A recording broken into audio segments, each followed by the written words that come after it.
porque crente não mente, é porque crente é verdadeiro, crente só fala a verdade, crente é crente não engana ninguém, crente é o Espírito de Deus, o que ele fala acontece, porque Deus escolheu, como próprio Cristo, o diabo não tem poder de ser fora, o diabo não pode, porque o Cristo, o cara, porque Deus te escolheu para te fazer as obras do diabo. Toca agora, em nome de Jesus, em nome de Jesus, de novo.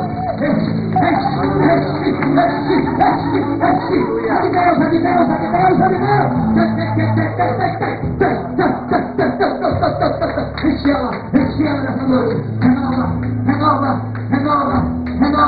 em nome de Jesus agora. É o manto, é o poder.